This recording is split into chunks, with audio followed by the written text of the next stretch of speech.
Search engine optimization, or SEO, has developed a ton over the last decades. There used to be a time where you could just cram a target keyword onto a website in white font on a white background so Google's robots would read it but a user wouldn't, but we've come a long way since those days. Now, to rank well on the Google search page, your website needs to provide an exceptional experience for the users and provide them exactly what they were looking for. There's still plenty of room for some more technical SEO that's meant more for Google than it is for the users, but it's more than just a bunch of hacks. Honestly, in recent years, focusing on just providing the best possible user experience is actually how to make Google happy too. Google's goal is to provide the best possible experience for users when using their search engine. So they're constantly developing their algorithm to focus on what actually provides a great user experience. That being said, there are some things that the user doesn't really care about, but that we do just for Google. They just don't hurt the user experience. Now, when it comes to optimizing your Shopify website for SEO, it may seem like a lot of work, but really it's all just about understanding how search engines think and how your potential customers use them. We'll almost never do anything that harms the user experience just to make Google happy. So how can you optimize your Shopify website to rank higher in search engines like Google? Here's a step-by-step guide for beginners that requires absolutely no previous SEO experience. But why do we even care? Well, first, it's important to understand that the majority of traffic on the internet comes from organic user searches and not from paid advertisements. So if you don't have an SEO strategy for your Shopify store, you could be missing out on a lot of potential traffic and the additional revenue that comes with it. And secondly, in the long run, paid advertising is usually more expensive than SEO. If you're generating most of the sales for your Shopify store through paid advertisements from Facebook ads or TikTok ads, this cuts down on your cash flow immediately. That's because for almost every sale that you get on Shopify, you're going to be paying for that acquisition cost on your credit card very soon. On top of that, if your entire acquisition strategy is based on social media ads,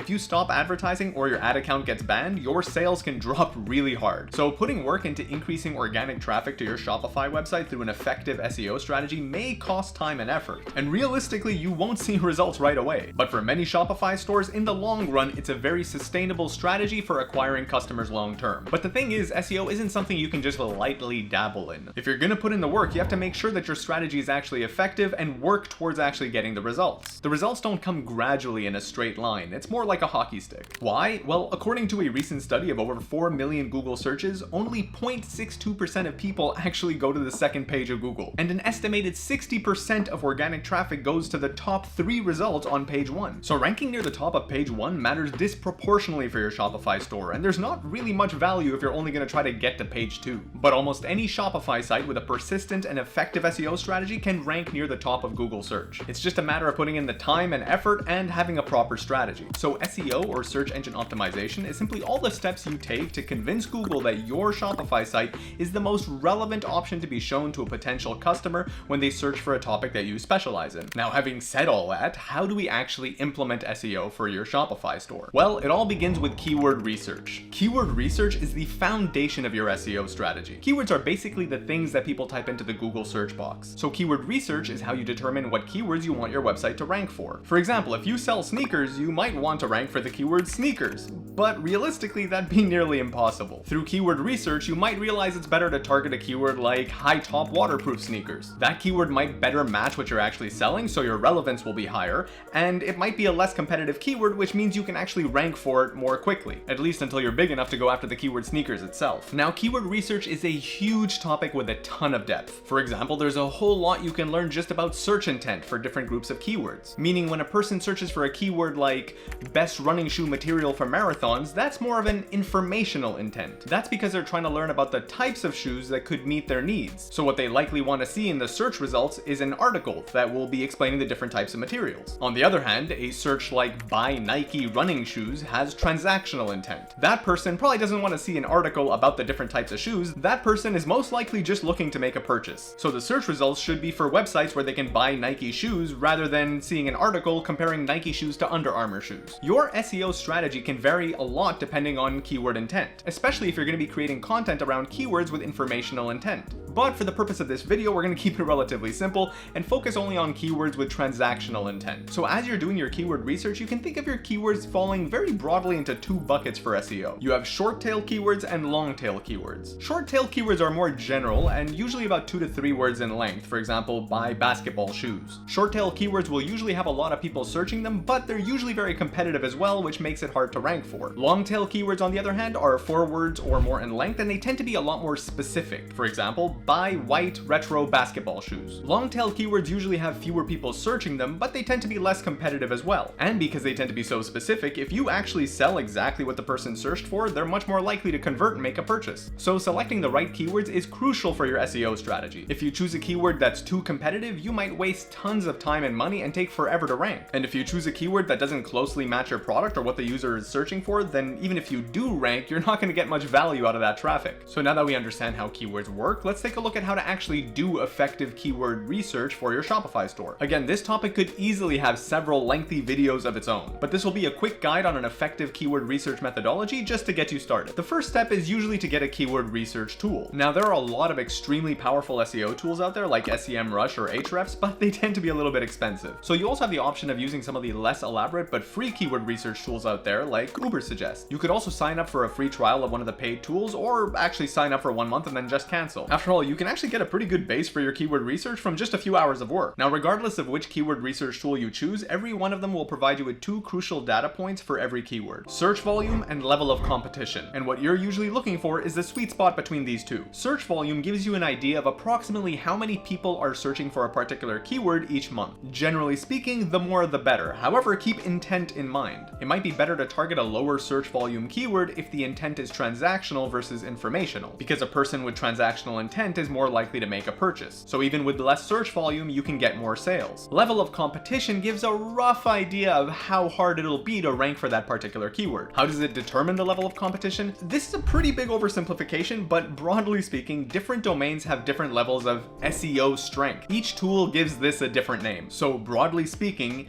if a domain is extremely strong, they'll find it easier to rank for keywords even if it's not super relevant to them. That's why Forbes and Business Insider seem to rank for everything, because they have very strong domain. However, you can outrank a stronger domain if your website is more relevant to that particular keyword. What do I mean by relevance? It's basically being extremely focused on a particular keyword. So let's say, for example, you sell coffee pods, and your entire website only talks about coffee pods and it only sells coffee pods. It doesn't sell ground coffee or instant coffee or tea, just coffee pods. Your website is therefore highly relevant to the topic of coffee pods, and so that can make it more likely for Google to rank you well for the keyword coffee pods, because it's all you're about and you're more likely to provide what a searcher is looking for if they're searching for coffee pods. So when choosing your keywords, you want to first make sure that they're relevant, and then strike a balance between having a high search volume and a low level of competition so that you can actually rank for that keyword. So to make it more clear how we actually go about doing this, let's look at an example. So just to make it a little bit more clear how exactly this works, I'm actually going to give you a bit of an example in a tool that I like personally, which is Ahrefs. So usually what you'll start by doing is putting in a seed keyword that makes sense intuitively based on what you're actually selling. So let's, for example, say we're selling hoodies. So we'll put in hoodies as our keyword and pick the United States as our country to search for, and then we'll hit search. Now, Ahrefs is a very powerful tool, so there's gonna be a lot of stuff going on, but let's skip over this just so it doesn't get too confusing. The main things to get from this screen is that for the word hoodies, the keyword difficulty is reasonably high, and the search volume is also extremely high. That means that there are approximately 299,000 searches for the keyword hoodies per month in the United States. So again, we'll keep this simple, but let's go over here to matching terms, because we're gonna filter down the keyword hoodie into other terms that are a little bit more targetable for us. So when we scroll down over here, we're going to see that there's a lot of different variations of the keyword that have varying amounts of keyword difficulty, which is Ahrefs' way of evaluating how difficult it is to rank for a particular keyword, and which also have different search volumes. So let's say what I'm going to do over here is I'm going to filter down these keywords. I'm going to tell Ahrefs that I only want to see keywords that have a keyword difficulty score of a maximum of 20 and hit apply. So now what I'll see over here is a list of variations of the keyword hoodies that have a much lower keyword difficulty score. So for example, some keywords in here that might actually be worth targeting are zip-up hoodies or graphic hoodies. A really good option would be anime hoodies, which has a very low keyword difficulty score of 6, but still has a very high search volume of 6.3 thousand per month. Another excellent one is oversized hoodies men's. A nice feature of Ahrefs is that you're able to open up a preview of the search engine result page for a particular keyword. So if I click on the SERP button over here for anime hoodies, I'll be able to see which domains are actually ranking for the keyword anime hoodies. Now there's a lot of data here, but one of the things that's very interesting to look at is the DR score. Each SEO tool has a bit of a variation on this, but Ahrefs uses DR. DR stands for domain rating and is a rough indication of how strong a domain is on a scale of 0 to 100. A very weak or new domain that would have a difficult time ranking for anything will be closer to 0,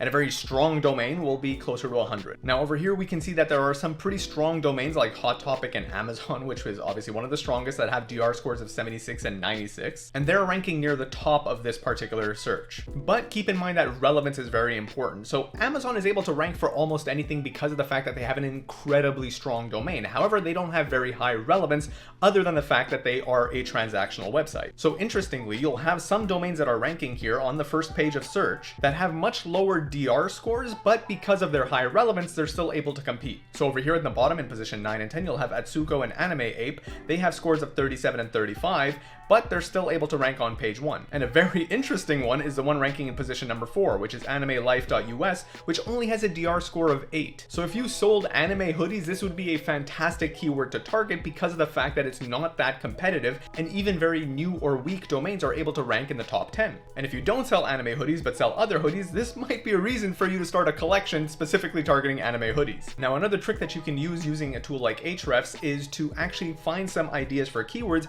by looking at some of your competitors and reverse engineering what they're ranking for. So for example, I might go to the Site Explorer and put in a competitor like iedm.com. Once I hit search, I'll get a whole bunch of data about their website. Again, this can seem a little bit overwhelming, but one of the interesting things is to look at their DR to get a sense of how strong their domain is. And then what I can do is go and look at their organic keywords that they're ranking for. Now, iedm sells a whole bunch of stuff related to raving and the EDM world, but for the sake of this example, I'm going to focus on which keywords that they rank for that are related to hoodies. So what I'll do is I'll filter the keywords for anything that includes hoodie. Hit apply and then show results. And over here, I'll get a list of the keywords that they rank for that include hoodie, as well as the search volume and keyword difficulty. So here I'll be able to see some good examples like rave hoodies, all over print hoodies, or euphoric hoodie, which is very interesting because it has a 3.8K search volume with a 0 keyword difficulty. Now this tool has a lot more depth available to it, but this is a very, very quick and easy way to be able to get some data around the keywords that you'll be able to target with your Shopify site. As a final note, you can also get plenty of keyword ideas from Google itself by looking at the autocomplete and the people also searched section. The downside is that you don't get any information around search volume or competition,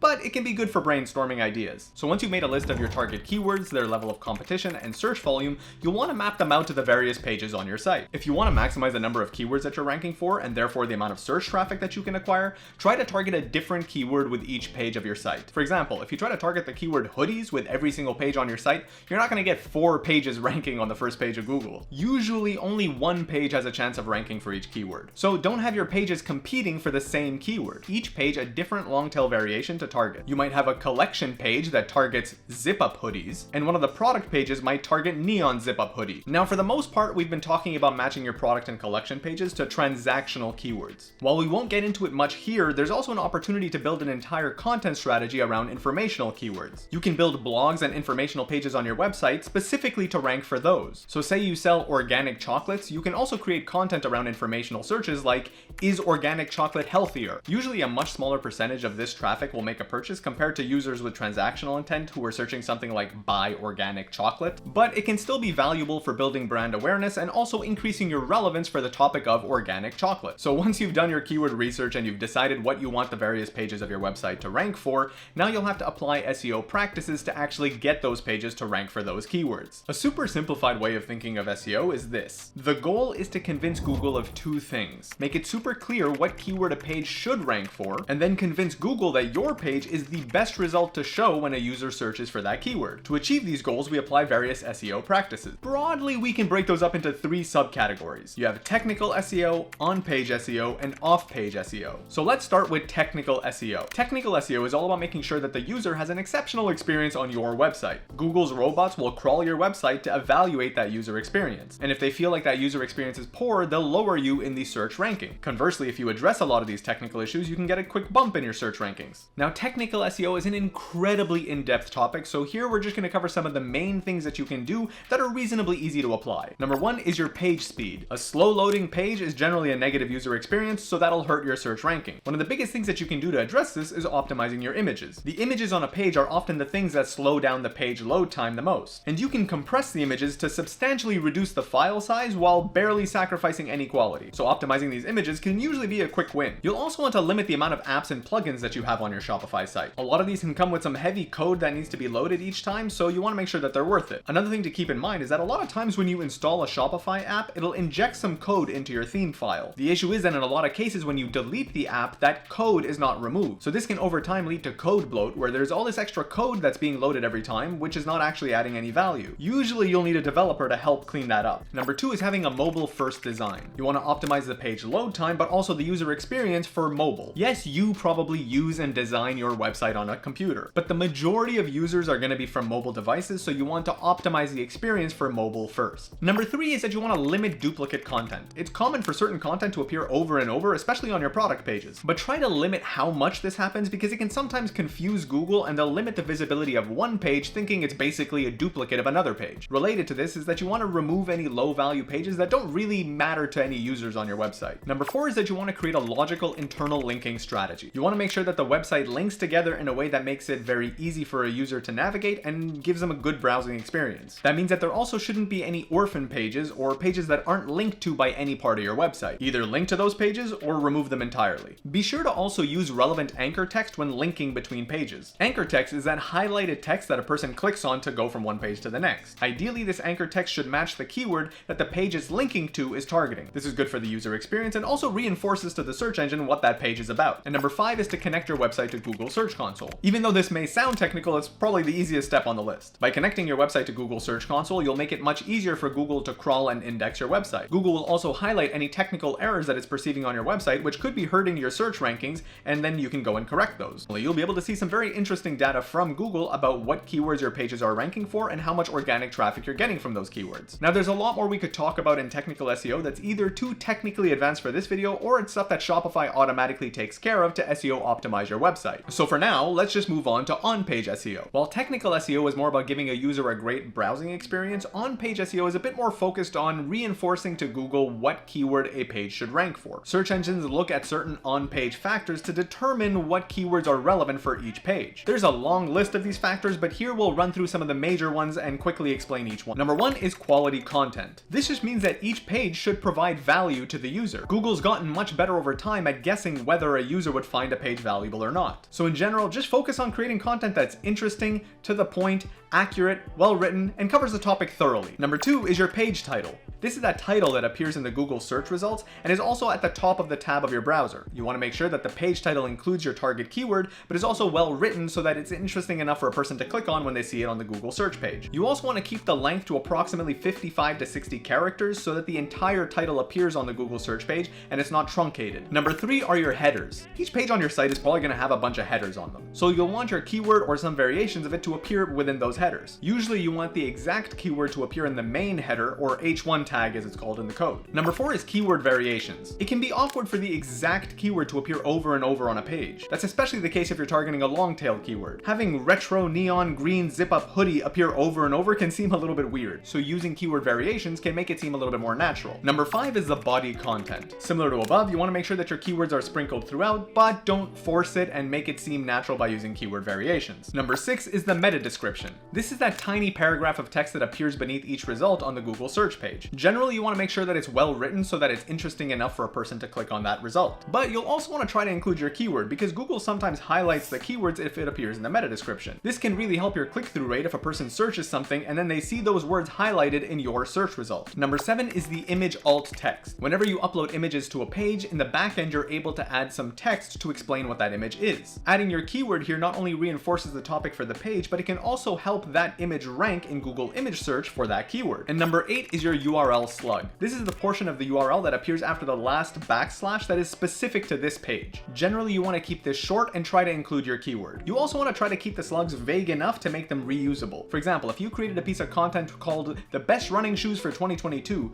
you wouldn't want to put the 2022 in your URL slug. The reason being is that next year you can just update that page to be the best running shoes for 2023. However, you can't update the slug. While there is obviously a lot more that goes into on-page SEO, hopefully these quick tips will give you a lot of bang for your buck buck while you're trying to SEO optimize your Shopify site. And now finally, we move on to off-page SEO. Off-page SEO is generally all about building backlinks. Backlinks refer to when another domain or website links to your website. While the importance of backlinks can vary over time, the general premise is that the more backlinks you have, the more it's an indication that your website is actually a valuable one. As usual, there's a lot of depth about the strategies for building backlinks, but we're going to try to cover it very quickly. So in general, the more high quality relevant backlinks that you have pointing to your Shopify store, the better you'll rank on the search engines. High quality backlinks generally refers to those that come from other strong domains. That means that a link from the Wall Street Journal is generally more valuable than one from some random blog. The relevance of a backlink usually refers to whether that backlink is coming from a website that's relevant to your topic. For example, if you sell coffee pods, getting a backlink from a website that talks about coffee is more relevant than a website that talks about fashion. Now, there's a ton you can do to get these backlinks, but to get started, first make sure that you're linking to your website from all of your socials